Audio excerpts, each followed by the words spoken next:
Okay, guys. Interview with the Vampire season finale. So good. I think this probably had the most. I mean, out of everything, they're changing from the books, which I'm not minding because, like I've been saying, film and books are two different mediums. You're not going to go up to somebody using watercolor mid painting and go, hey, bud, switch to oil pastel. Those are fundamentally different mediums. But on top of that, they tackled so many things so well, and we were all so concerned about this. And then if this doesn't sweep the Emmys, I'll be shocked because everything has been on point. Every single aspect of this show. But then again, it's from the producers of Breaking Bad and Better Call Saul. So I don't know what any of us were even worried about. But this episode, I loved the changes. I loved everything. The plan against Lestat was so smart and so good. Bailey Bass has been shining. Everybody has been shining, but holy shit. And this episode really, it showed you every character's strengths and flaws so well. Claudia's intelligence, Claudia's way to, like she said in the last episode, you can't just be one step ahead of Lestat. You need to be 5 steps ahead of his 5 steps ahead and know what you're doing. Louis finally admitting, I will let him right back in, and it could become a problem. Claudia knowing that. Lestat, with his vain weakness being exploited, and all of it was great. But we do open up with this guy dying slowly at the table with his wrist being pulled, showing like Lestat don't care about your rules. He don't care about nothing. Remember when Louis was saying we each kill in our own way, respectively to each other? Well, now we're doing it outright in front of you, and I don't care how you feel. And we have this guy dying a slow, agonizing death in front of them, but it is reiterated to the audience. Never drink from the dead. I loved Louis' opening voiceover of now Lestat is making all of us sleep in one room because we're living with somebody who's under constant paranoia. When they have the shot of them walking down the street and Louis is saying, we were just enduring each other, fully aware that none of us liked this scenario or each other, and we didn't try to hide it. But even when they're still sitting at the table, because Louis has a pretty long voiceover in the beginning, and he says Claudia was waiting in her deer blind. And Lestat, the lion court, doesn't even realize he's the deer this time coming up the trail. I really loved that. And I loved Lestat. Like I said, he's sticking it to Louis and Claudia a bit, but more Louis, by having that guy dying all slow at the table. And he's saying, you know, he never honored the blood like he should. I really loved this little interaction of Lestat saying, another one's coming, or another one approaches. And it's this guy, and he shows up, and we find out that not only have people been leaving things outside their door because of religious reasons they feel, or this evil is coming from these people. No, some of them have been gifts and offerings to let them in on whatever secret they have, and so they let this guy in, and Claudia starts reading his letter out loud, and we find out that he's like, no, I think you have the gift of the angels, not devils, and all this stuff. And Lestat takes a bite out of him, and he goes, cancer. He has a cancer of the blood. And I'm like, oh, ew. And then she keeps reading the letter, and Lestat's like, no, stop. And Lestat, I loved this line. He said, it turns from gifts and letters into pitchforks and torches. But I do still love that the dark humor's there. And Lestat stomping up the stairs going, no, come to coffin, not come to bed. Come to coffin. We need to plan to get the hell out of here. And Claudia is telling Louis, no, me and you, we need to chill on the head talking. We need to stop that. We have Louis telling her, you have no idea, I used to pretend all the time with Miss Lily about my sexuality, and she's like, no, we need to cut the head talking, and you need to fully fall for him again, and he needs to believe that. And he's like, I don't know, I might get lost in him again. And she says, just make sure to leave a little shelf in there for me, and I'll come in and I'll save you and I'll get you out. Oh my God. Now, I was going to say this a few reviews ago, but then I decided not to because I was like, I don't know what they're going to do here with him. The undead keeper Rashid, Daniel Malloy gets really distracted by him because of the last episode we see. It ends with him seeing Rashid in the dream he has about when he first met Louis. And then I was like, are they going to make him Armand? And they did, and I appreciate making him so young, but I have faith in this show. It's not that I hate this actor and I'm cheering for him. I have faith in this production. I have faith in this actor, but I'm just like, but I said this about all of them in the movie too. They all have this quality, but Antonio Banderas, not that he should have been recast. I'm just saying, like, I'm excited to see this character, but he brought an ancientness to Armand that you immediately felt. Like, you knew Armand was old and wise. And you get the same vibe from Rashid. I'm going to have to rewatch it. You kind of get the same vibe, but even in the books, I think he's of Germanic descent. I think he's a Whitey McWhite, but either way, I don't care. Make him a different race. It don't bug me. But he is super young. I want to say Armand is like a teen. He's super young when he becomes a vampire. That's all I'm saying. So I'm like, oh, I like the younger actor. I don't mind changing his race. Whatevs. You did it in the movie already once. So that doesn't bug me. But it's just like, no, I love Lestat. I relate to Lestat, but Armand, I'm geeked for you. But I did like that. I liked that being revealed. Before we find that out, though, Daniel, throughout the episode, keeps being taken back by Rashid. He sees him out in the sun. He's trying to figure out what's going on there. He's like, is this dream just a dream, or does it mean more? And then I loved this even more.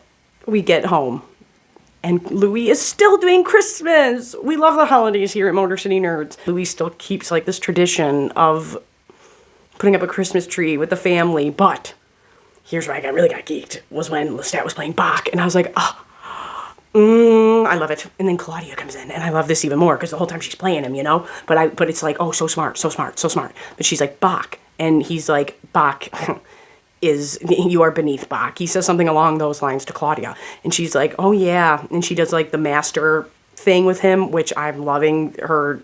She's trying to show Louis, this is how he's treating us, like slaves. So, fine, I'll act the part, even though, and I'll let you believe that I'm like that, and really, I got your number. She's like, I have a gift for you. French music for French hands. And that's something that Lestat is really like, okay, I really like this gift. Okay. But him even saying, you irritate me. Your very presence irritates me. But then I do think there was a genuine, like I said, when Lestat makes the joke of, who does she really take after? Who does she really take after? Lestat? Probably a little bit more. The killing, the plotting, she's smart. She's slick with it. She is a bit more like Lestat. But I definitely think that Lestat does have did have a fondness for Claudia. It just wasn't like how Louis loves her. At certain points, I do feel like Lestat appreciated her presence, and just not as much anymore. But them actually playing the piano together, I felt like he truly was like letting his guard down a bit, but that's also exactly what Claudia and Louis want. The references to rats, and then the ending happening, like Claudia saying, the glorious vampire Lestat should not run like a rat. He should go out like a king. Remember the references back to chess? Kings, queens, pawns, knights. Louis says that in the last episode, I am a knight. Then when they're playing chess, Claudia purposely uses a move with pawns to take down the king, to prove to Lestat the ones that you perceive as weak around you aren't so weak. That's Claudia starts telling Lestat about her plan for Mardi Gras and how we should mock the city the same way we mock our victims. Let's really just stick it to them, because I've been reading these letters and stuff now, and they think we have the Fountain of Youth in here, and some people might want to come to that, and they're like, nobody is going to come to a party thrown by the freaks. And she's like, okay, well, I think we should try. Even this little thing right here of Lestat saying, Louis, turn the page, like he genuinely is enjoying playing this music with Claudia for a moment. And then we cut to them, like I was saying in the last episode, to them showing World War II kicking up. And Lestat saying, they are nasty beasts, but they have excellent tailoring. Oh, and Claudia's retort of, well-dressed tyrants, where have I seen that before? I said in my last review, Lestat even thinks these things going on in Europe with World War II are horrors. If Lestat thinks that, you know, that's pretty bad, and I go into detail there. But even him calling them nasty beasts is like, Lestat has zero respect for humanity, and even he thinks these people are disgusting. They did have great tailoring, though. He's not wrong. But that's a perfect example of what we've been saying over here, like Lestat using PR moves, and for lack of a better term, and through the manipulation and the abuse and all this stuff. It's like that's the same thing that the Third Reich was doing. They wanted to give off the vibe of we are fully in charge and we got this and look at how good we look and all that. Like those were all big PR moves when really Germany was on its knees for a long time. Like, so giving off a charismatic vibe and making it look a certain kind of way is appealing to people, just like with Lestat. We hear people partying in the streets, saying Happy New Year, and they're up on the balcony talking all about the plot and the plan and how they should, well, not so much the plot yet. It's Claudia's plot, but she's talking about how Mardi Gras is coming early. We should throw that party. We'll throw a huge gluttonous ball. It will be a masquerade, so no one will know who really came to it. And we will have this huge ornate party, and everybody will want to come. And the more she's getting into it, the more Lestat is loving it. So by showing the Christmas tree, then by showing them saying Happy New Year, oh my God, and her jumping off the balcony because they realize, like, one, we're about to leave, we don't care, and everyone thinks we're freaks anyway. Plus, everyone's partying in the street, so who's really going to notice? Her jumping off of the balcony to go and get her victim, I really like that a lot, but that whole scene was great of her saying, this is the ball we'll throw, and all this stuff, and these things are very appealing to Lestat, but he also knows, like, I'm still thinking something's up. Then they go talk to that same scumbag he left the mark on. I think he's chief of police? Or both guys with scars on their faces are invited to this party, or they want them to. But either way, they go to talk to the one dude about the guy who they gave money to for the political campaign, and the one Lestat marked up in the bar. And they're telling him how we're gonna leave soon. And then when he pulled out the photo of them together decades prior, and they still look the same.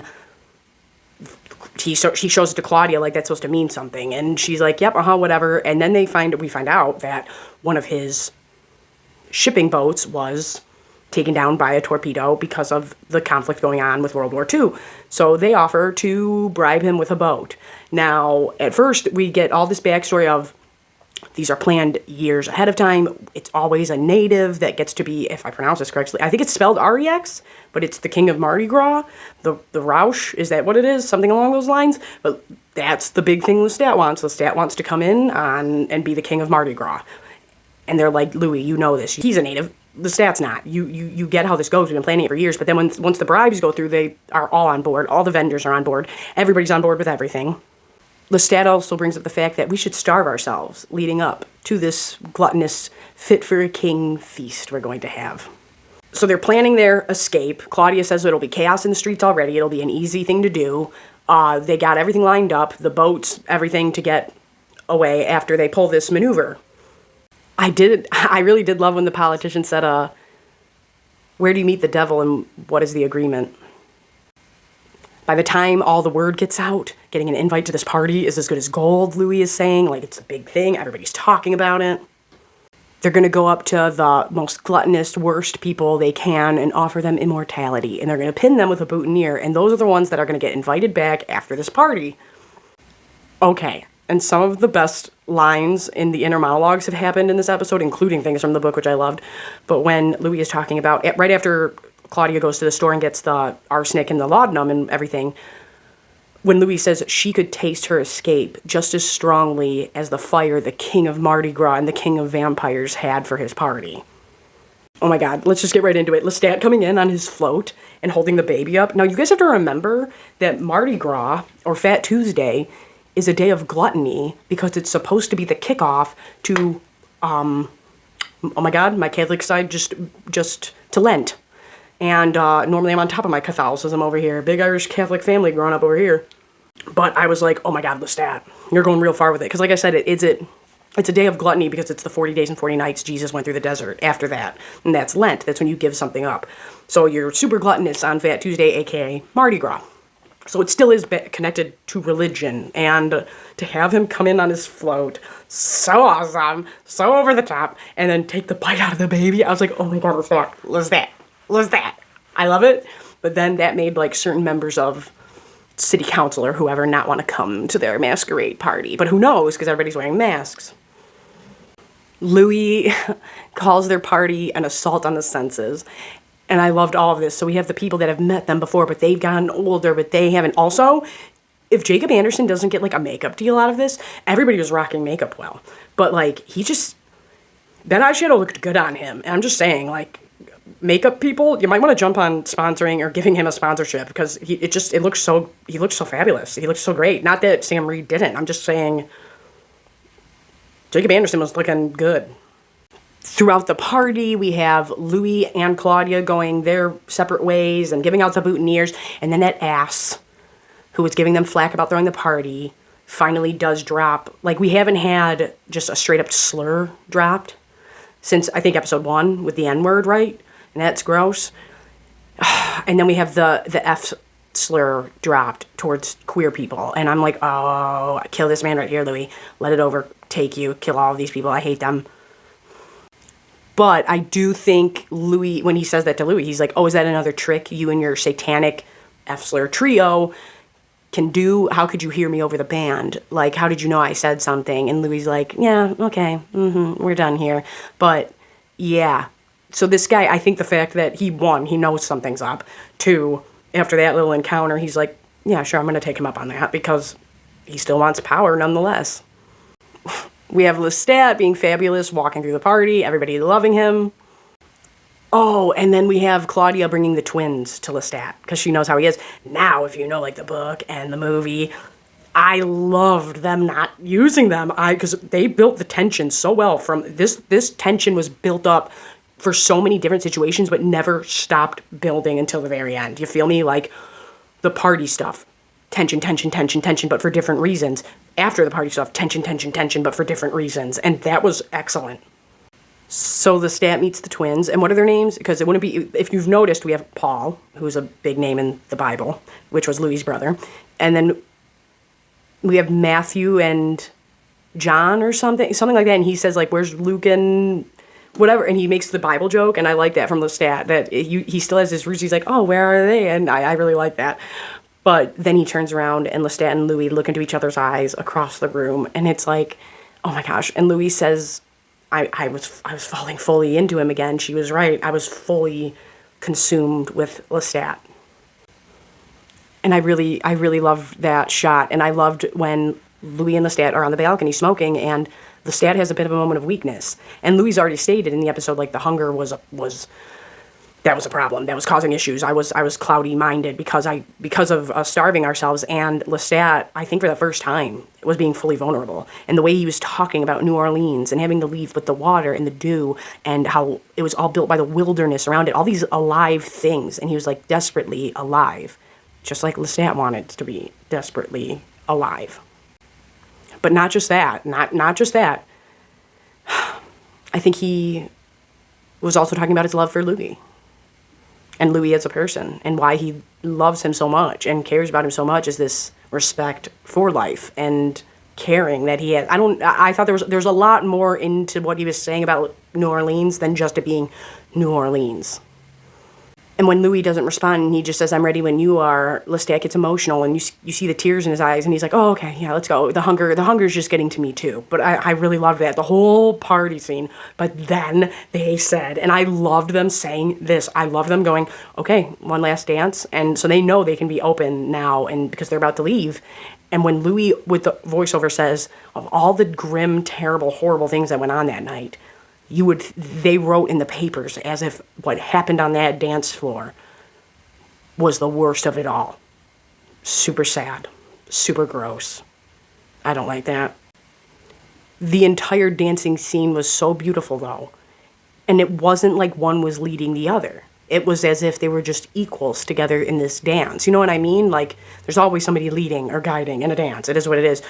But I noticed with them, it was both of them leading each other, guiding each other through this dance. And it was a familiarity, it was a comfortability, we're so in love with one another. And I loved seeing that. And like I said, I think this was the only time Lestat and Louis saw each other as equals, was during that dance. But Claudia is smart enough to realize she needs to step in here and wake Louis up, especially after they kiss in front of everybody, because that's why everyone's so upset. These two men kissed. These two men in love kissed. Oh, let's cry about it. Oh, I forgot. That's worse than a slaughter happening in a house. Oh, yeah, I forgot. Crazy people. But Claudia steps in. She bites Louis. She's like, get your shit together. Wake up. Wake up. And you also have to remember that Lestat has mind powers. Like, he's more than convincing. But earlier, we already heard Louis, and that's why I was like, oh, no, there's another one here. And at first I thought it was going to be Bruce, but then I didn't know exactly what they were going to do here. But I loved this twist. I loved it.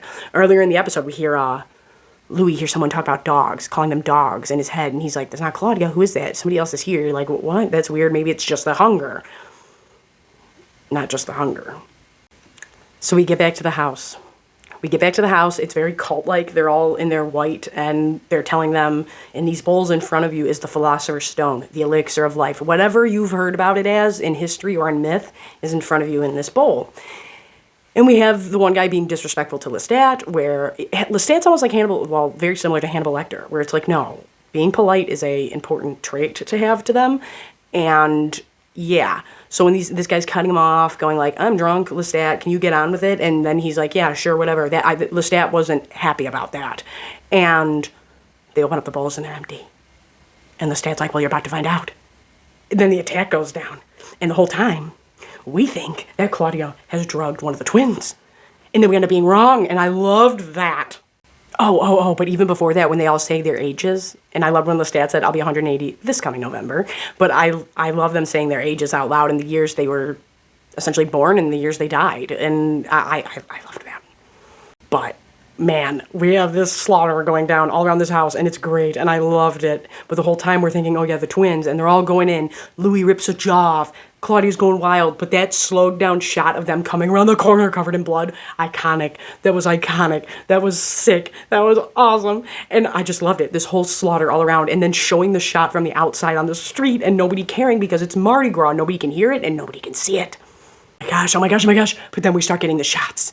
We start getting the shots of the door wiggling open. And at first, it looks as if it's a man. And I was like, is this going to be... I was like, maybe that won't be Armand. Maybe this will be Armand. But Armand wouldn't do this. So who would this be? You know what I'm saying? But then I was like, oh no, that's a lady. That's blatantly a lady in man clothes. So we're waiting. We're like, oh, we need Lestat to eat this twin. And then he's like, oh no, you take a drink first. And then we have Antoinette, fully changed, coming up the stairs, calling out Louis and Claudia's little plot. And then Claudia gets gripped up by Antoinette. And you think, oh my God, what's going to happen? What's going to happen? And then Lestat starts falling over, and I'm like, oh, it wasn't one of the twins. It wasn't one of the twins. And then she's like, I already knew who to pick because of your petty ways, Lestat, because of your petty slights. And then she goes in on Antoinette, stabs her, but then as Lestat is dying, she starts stomping Antoinette's head in. I absolutely, not only from a film nerd aspect, but just in general, loved all of this. I loved all of this. I loved it. I loved it. I didn't mind it. I loved it. And Lestat even saying, before he realizes he's about to die and is poisoned, he yells at Louis, Antoinette will be much better for our arrangement. So it was like he had no intention. I get everything I want, but you can't have what you want. She has to go. I get to keep mine. Bullshit happening. So I loved seeing Claudia stomp her out. And then I didn't think that Louis was going to do it. I thought Claudia was going to come up and do it. But no, Louis was the one to slit his throat. And that was gruesome and great and sad and sweet and awful and great at the same time. When Claudia starts mocking Lestat and is like, oh, you think I didn't know that it wasn't just at the ball? She's been following us around. Yeah, okay, stupid. You think I'm stupid? I've been letting you think that this whole time. I loved everything about that.